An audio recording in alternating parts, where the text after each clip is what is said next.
नमस्कार दोस्तों, जय श्री कृष्णा, राधे राधे। जिस दिन से पत्नी, जिस दिन से गृहिणी, घर की लक्ष्मी अगर इन दो लक्षणों को अपना ले, उसी दिन से पति का अच्छा समय प्रारंभ हो जाता है।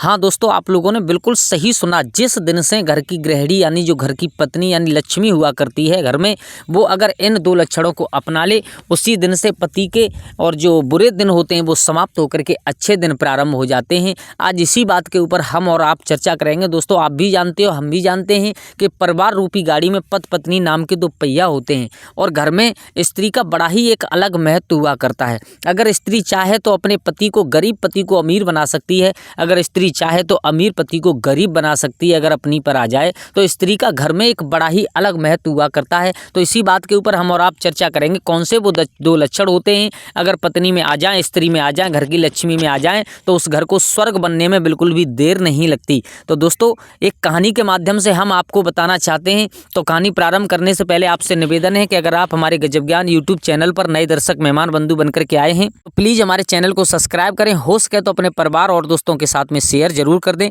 और हाँ, वीडियो को आप लोगों ने खोल लिया है तो उसे पूरा जरूर देखिएगा, तभी कोई बात समझ में आएगी। अन्यथा आधा अधूरा ज्ञान हमेशा खतरनाक साबित होता है, किसी भी काम का नहीं होता है। तो आ जाओ, आपका समय ज़्यादा बर्बाद ना करते हुए गौर करते हैं कहानी की तरफ, ज्ञानवर्धक चर्चा की तरफ कि वो कौन से दो लक्षण होते हैं पत्नी को जरूर अपनाना चाहिए। चाहे एक बार के लिए घर में कोई भी आर्थिक तंगी हो, चाहे कोई भी समस्या क्यों ना हो, लेकिन पत्नी को हमेशा इन दो लक्षणों को हमेशा ही अपनाना चाहिए। आज आप प्रारंभ करते हैं एक कहानी को।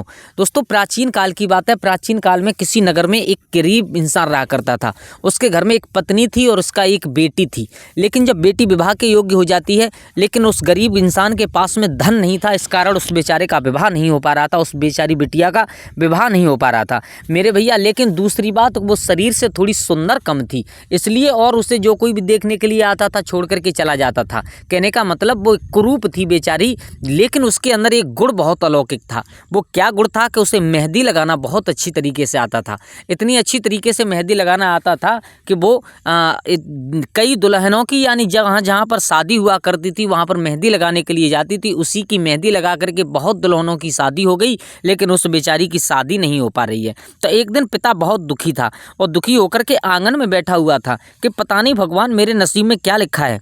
एक तो मेरे घर में धन नहीं है जो मैं अपनी बेटी का विवाह नहीं कर सकता हूं। तो एक दिन पिता ने क्या किया है कि दूसरे नगर में जाकर के और एक अपने ही जैसा गरीब इंसान देखा है। उसके घर में भी एक लड़का है बस, लेकिन वो परिवार भी बहुत गरीब है। उसका क्या काम है कि रोजाना हल चलाने के लिए वो लड़का खेत पर जाता है। माँ बाप उसके बुजुर्ग हैं। तो उस लड़की के यानी जो लड़की का नाम सुलेखा था, उस लड़की के पिता ने और जो रोहन नाम का और जो लड़का था किसान का, उसके साथ में अपनी बिटिया का विवाह तय कर दिया है। मेरे भैया, समय अनुसार जब वो लड़का उस लड़की के साथ में विवाह करके लेकर के अपने घर की तरफ जाता है, तो उस लड़के की माँ ने, उस लड़के की बहन ने उस बहू का यानी जो घर में बहू आ रही है, जो सुलेखा नाम की बिटिया, थोड़ी शरीर से यानी थोड़ी कुरूप जरूर थी, लेकिन उसके अंदर गुण बहुत अच्छे थे मेरे भैया। उसका बड़ा ही सम्मान किया, सम्मान के साथ में घर में प्रवेश कराया। जब वो लड़का रोहन और वो लड़की यानी सुलेखा जब पति पत्नी दोनों घर में पहुँच जाते हैं, तो वो रोहन नाम का लड़का जो किसान का बेटा था, वो कहने लगा है, देखो आज से पहले इस कमरे में हम अकेले सोया करते थे और हमें अकेले ही रहा करते थे, लेकिन क्या करें, उस लड़की ने क्या देखा है कि उस कमरे में एक टूटी हुई चारपाई पड़ी है और चारपाई से नीचे एक चटाई बिछी हुई है। रोहन ने इशारा करके कहा है कि आज से पहले हम इसी पर सोया करते थे, इसी चटाई पर। आप भी जानती हो कि हमारे घर की आर्थिक स्थिति कैसी है, हम कितने आर्थिक स्थिति से तंग आ चुके हैं, तो आप कोई भी शिकायत मत करना। वो सुलेखा कहने लगी, आप चिंता ना करो, मैं अपने जीवन में कभी भी कोई शिकायत नहीं करूंगी मेरे भैया। अब जैसी भी व्यवस्था थी इस प्रकार से दोनों लोग रहने लगे हैं। बड़े प्यार से अपने माँ बाप की यानी वो लड़की सुलेखा अपने सास ससुर की सेवा करने लगी है। धीरे धीरे समय निकलता चला जा रहा है मेरे भैया। वो रोजाना बेचारा खेत पर हल चलाने के लिए जाता है, खेत पर काम करने के लिए जाता है, लेकिन इतना व्यवस्था नहीं बन पाती है कि शाम को बैठ करके भोजन कर सके।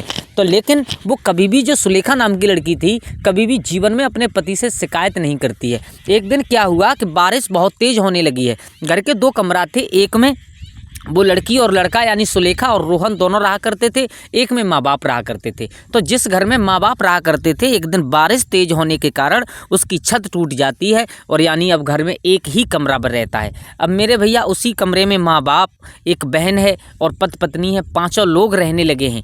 अब तो वो लड़का बहुत शर्मिंदगी महसूस करता है, लेकिन करे तो करे क्या। देखो, गरीबी की लाचारी ऐसी हुआ करती है जिसमें इंसान कुछ भी नहीं कर पाता, कुछ भी नहीं सोच पाता है। अब वो रोहन बहुत कुछ करने की कोशिश करता है, लेकिन आर्थिक स्थिति ऐसी नहीं है जो कुछ कर सके। मेरे भैया धीरे धीरे समय निकल रहा है।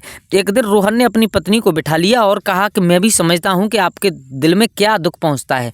हम नहीं चाहते हैं कि, लेकिन क्या करें, मजबूरी कुछ ऐसी है कि माँ बाप को भी घर से कहीं नहीं कर सकते, क्योंकि माँ बाप की सेवा करना हमारा धर्म है। और हम तुम भी घर से कहीं नहीं जा सकते, क्योंकि हम तुम चले गए तो माँ बाप की सेवा कौन करेगा। हम और आपको एक ही छत के नीचे सबको रहना है। हम समझते हैं आपके दिल पर क्या बीतती है। तो वो सुलेखा कहने लगी, पिया कैसी बात कर रहे हो, मेरे दिल पर कुछ नहीं बीतती है। जैसे मैं अपने माँ बाप को छोड़ करके आई हूँ, ठीक उसी प्रकार ये मेरे भी माँ बाप हैं, और मैं कभी भी नहीं सोच सकती कि आप कैसा कर रहे हो। रोहन सुन करके बहुत खुश हो जाता है। मेरे भैया अब एक दिन क्या हुआ कि उसके पास में 2 बैल थे, वो बैल भी बुरी तरीक़ा से बीमार पड़ जाता है। अब उसके पास में इतनी व्यवस्था नहीं है आज कि आज शाम का भोजन हो सके। अब थोड़ा सा कहीं से उधार लेकर के आया, उसमें से थोड़ा सा भोजन बना। उसने सबसे पहले माँ बाप को खिलाया, अपनी बहन को खिलाया, फिर दोनों पति पत्नी बैठ करके खाने लगे हैं। मेरे भैया उसी समय पर दोनों भूखे रह जाते हैं, दोनों का पेट नहीं भरा, लेकिन फिर भी पत्नी ने शिकायत नहीं की। अब क्या हुआ, अब कहीं से एक दिन, और उस गाँव में शादी थी, एक अमीर इंसान था, उसकी बेटी की। तो वो अमीर इंसान रोहन के घर पर कह कर के गया है कि आज सब लोगों का निमंत्रण है, हमारी बेटी की शादी में सबको आना है। तो उसमें माँ बाप भी बूढ़े गए हैं और बेटी भी गई है, और उसमें पति पत्नी दोनों भी गए हैं। मेरे भैया जो रोहन और सुलेखा थी, अब कहीं किसी कारणवश वो बेटी रोने लगी है, यानी जिसकी शादी थी उस अमीर इंसान की बेटी की। उसने एकदम हल्ला करना प्रारंभ कर दिया है, बोले माँ अभी तक और ये मेहंदी लगाने वाली नहीं आई है, क्या करें क्या नहीं करें, शादी का मुहूर्त है और अब बारात भी द्वारे पर आ चुकी है, अब कहाँ करें, कहाँ जाएं, हम कैसे मेहंदी लगवाएं। उसी समय उस माँ ने भी गाली देना प्रारंभ किया है। तब उस सुलेखा ने कहा है उस गरीब, जो उस अमीर स्त्री से, जो अमीर स्त्री की बिटिया थी, उसकी माँ से कहा है, देखो आप चिंता ना करो, आप घबराओ ना, मेहंदी लगाना हम बहुत अच्छे तरीके से जानते हैं। बोले क्या, बोले हाँ। तो आज उस लड़की ने दोनों हाथ लंबे कर दिए हैं उस सुलेखा के सामने। उस सुलेखा ने सज धज के इतनी सुंदर तरीका से मेहंदी लगाई है, मेरे भैया वो दुल्हन देखते ही देखते बहुत खुशी हो जाती है। उसने एक नोट निकाल करके, 100 का नोट निकाल करके दिया है। अब 100 का नोट देख करके सुलेखा बहुत खुश हो जाती है। मेरे भैया घर आई, तो घर आने के बाद और उसने उस 100 के नोट से अपना जो कुछ भी खाने पीने का प्रबंध करना था वो किया है। उसके साथ में 2-4 दिन और व्यतीत हुआ। अब वो भी खत्म हो गया। अब सुलेखा करे तो करे क्या, कोई बात समझ में नहीं आती है। पति के पास भी इतना कुछ साधन नहीं है जिससे कि घर के लिए कुछ लेकर के आ सके। लेकिन तभी क्या देखा है कि पति अपने घर से बाहर घूमने के लिए गया था। तो उसने क्या देखा कि वहीं पर और एक अमीर शहजादी यानी अमीर लड़की निकल करके जा रही है। तो किसी कारणवश सामने से और एक सांड आ जाता है, और उस सांड ने उस अमीर लड़की को मारना चाहा। तो उस रोहन ने, यानी जो लड़का था, उसने उसको बचा लिया। लेकिन बचाते बचाते भी इतना कुछ हो गया कि उस सांड ने जो लड़की कपड़े पहने हुए थी, उस लड़की के कपड़ों को फाड़ दिया है। मेरे भैया पीठ पर थोड़ा सा वो कपड़ा फट जाता है। अब रोहन उस लड़की को यानी सांड को भगा देता है। उसके बाद में उस लड़की से कहता है कि आप हमारे घर चलिए, हमारे घर पर हमारी पत्नी है, हो सकता है हम आपकी कुछ मदद कर सकें। मेरे भैया अब क्या था, रोहन उस लड़की को लेकर के अपनी घर की तरफ आया है। तो घर पर देखा है कि सुलेखा बैठी हुई है। सुलेखा को सारा हाल बताया, बोले इसके ऊपर इतनी मुसीबत है कि आज इसे एक सांड ने बहुत परेशान किया है और इसे मारना चाहा। मैंने जैसे तैसे इसके प्राण बचाए हैं, लेकिन इसके कपड़े फट चुके हैं, आप इसकी कुछ व्यवस्था कीजिए। लेकिन सुलेखा के पास भी ऐसे कुछ कपड़े नहीं थे, क्योंकि तो बेचारी आर्थिक तंगी से जूझ रही थी, जो उस लड़की को दे सके। अब उस लड़की से उस सुलेखा ने कहा है कि हम बहन तुम्हारी क्या मदद कर सकते हैं। तो उसने कहा आप हमारी कुछ भी मदद कीजिए, लेकिन कीजिए ज़रूर, आज मुझे बहुत ज़रूरी काम से जाना है और अभी इसी वक्त जाना है। तो उसी समय सुलेखा ने एकदम कहा एक काम कीजिए, आप यहाँ बैठिए। और जब उस लड़की को, जो अमीर शहजादी थी, उस लड़की को बिठा लिया है। बिठाने के बाद सुलेखा ने क्या किया कि उसके शरीर पर जो आधे कपड़े और बचे थे उनको भी फाड़ दिया है। अब जब उनको फाड़ा, अब तो अमीर जादी बहुत गुस्से में लाल हो गई। और गुस्से में लाल होकर के कहने लगी है, ये तूने क्या किया, मेरे पास इतने थे, मैं कोशिश करती तो इतने ही पहन करके चली जाती, लेकिन तूने ये क्या कर दिया, अब मैं कहाँ जाऊँ, बता क्या करूँ क्या नहीं करूँ। मेरे भैया उसी समय सुलेखा कहती है, आप थोड़ी देर शांत होकर के बैठिएगा, उससे बैठा देती है। अब हमने आपको बताया था कि सुलेखा के पास में एक बहुत सुंदर गुण था कि वो मेहंदी बहुत सुंदर लगाया करती थी। तो मेरे भैया उसने उस मेहंदी से एक इतना सुंदर ब्लाउज तैयार किया है बना करके कि उसे देख करके वो अमीर जादी बहुत खुश हो जाती है और विचार करने लगी है कि बिना कपड़ों के तुमने इतना सुंदर ये मेहंदी से ब्लाउज बना करके तैयार किया है। उसी समय अपने पर्स से निकाल करके 5,000 रुपये उसे देती है। अब सुलेखा बहुत खुश हो जाती है इतनी कीमत देख करके। मेरे भैया कीमत देख करके उस पैसे से अपने घर का खर्चा चलाती है। जब वो अमीर शहजादी वहाँ से निकल जाती है, जहाँ पर उसकी अपनी सहेली के विवाह के यानी फंक्शन में जाना था, वहाँ पर पहुँच जाती है। तो उस दुल्हन ने देखा, उस दुल्हन ने कहा कि ये तुम कहाँ से बनवा करके लेकर के आई हो, कितनी सुंदर है। सभी लोग उसकी तारीफ करने लगे, ये कहाँ बनवाया है, किस दुकान पर बनवाया है,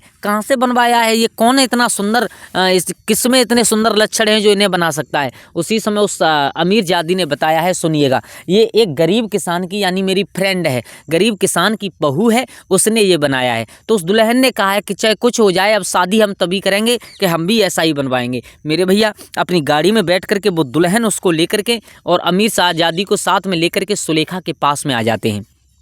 और जब सुलेखा के पास में आए तो सुलेखा से कहा है कि हमारे भी ऐसा ही बना दीजिएगा, जो आपने मेहंदी का ब्लाउज बनाया है इसे भी आप हमारे पास ही रख दीजिएगा, ऐसा ही हमें बना दीजिएगा। सुलेखा ने कहा मैं ये ब्लाउज आपके लिए कैसे बना सकती हूँ। तो वो जो दुल्हन थी वो कहने लगी है कि आप हमसे चाहे कितनी भी कीमत ले लीजिए, आप हमें 20,000 रुपये हम आपको देंगे, लेकिन आप ऐसा ही ब्लाउज बना करके तैयार कीजिए। मेरे भैया इतनी कीमत देख करके एकदम सुलेखा चौंक जाती है। बोले 20,000, जब इतनी बात कही तो वो कहने लगी दुल्हन, ठीक है 20 नहीं, हम आपको अगर 20 कम है तो 30,000 देंगे, लेकिन ऐसा ही बना दीजिएगा। मेरे भैया सुलेखा ने एक बहुत सुंदर उस दुल्हन के भी मेहंदी का ब्लाउज बना करके तैयार किया है। उसके बाद में वो दुल्हन अपने यहाँ चली जाती है, उसकी शादी हो जाती है। उसके बाद से उस सुलेखा के पास में पता नहीं कितने अच्छे अच्छे ऑफर आने लगे। एक दिन वो हुआ कि वही सुलेखा अपने ही उन काम की वजह से इतनी फेमस हो गई कि उसके पास में बहुत दूर दूर से काम आने लगे हैं। मेरे भैया उसी धन से सुलेखा ने एक सुंदर सा घर बनाया,